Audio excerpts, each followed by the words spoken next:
রাজনীতির মাঠে জামায়াতে ইসলামীর প্রভাব কমানো এবং দলটিকে চাপে রাখতে নতুন কৌশল নিয়েছে হেফাজতে ইসলাম। এজন্য বিএনপির সঙ্গে বন্ধুত্বপূর্ণ সম্পর্ক গড়েছে দলটি। পাশাপাশি কওমি মাদ্রাসা ভিত্তিক দলগুলোকে সঙ্গে নিয়ে স্বতন্ত্র রাজনৈতিক প্ল্যাটফর্ম তৈরিরও চেষ্টা করছে।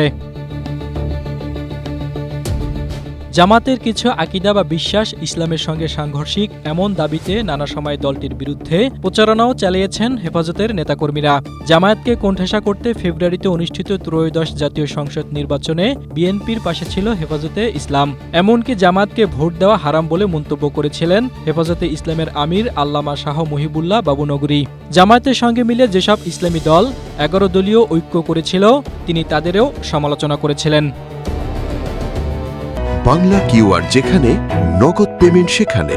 সারা দেশে 10 লাখেরও বেশি মার্চেন্টে নগদে পেমেন্ট করুন খুব সহজে। রাজনৈতিক মাঠে জামায়াতের সঙ্গে হেফাজতে ইসলামের এমন দ্বন্দ্বের মধ্যে রোববার 9 আগস্ট চট্টগ্রামের ফটিকছড়িতে হেফাজতের আল্লামা শাহ মহিবুল্লাহ বাবুনগরীর সঙ্গে বৈঠক করেন প্রধানমন্ত্রী তারেক রহমান। আল জামিয়াতুল ইসলামিয়া আজিজুল উলুম বাবুনগর মাদ্রাসায় অনুষ্ঠিত এই বৈঠকে হেফাজতকে আগের মতো বিএনপির সঙ্গে থাকার আহ্বান জানান তিনি।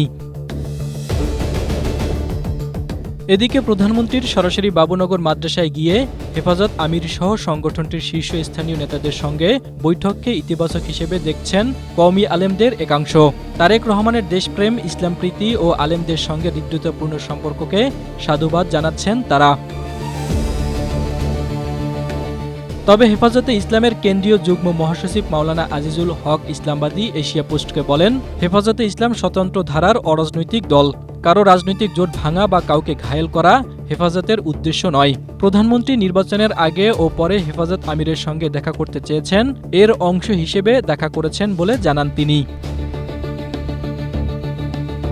এদিকে বিএনপির সঙ্গে হেফাজতের ঘনিষ্ঠতার বিষয়ে জামায়াতের সহকারী secretary general Hamidur Rahman Azad Asia পোস্টকে বলেন, হেফাজত নিজেদের অরাজনৈতিক দল দাবি করে, কিন্তু নির্বাচনে একটি দলের পক্ষ নিয়ে নগ্নভাবে আরেকটি দলের বিরুদ্ধে প্রচারণা চালিয়েছে, জনমনে বিভ্রান্তি সৃষ্টির চেষ্টা করেছে। তিনি আরও বলেন, হেফাজত আমির 7টি ইসলামী দলকে নিয়ে জোট গঠন করলেও জামায়াতের রাজনীতিতে কোনো প্রভাব পড়বে না।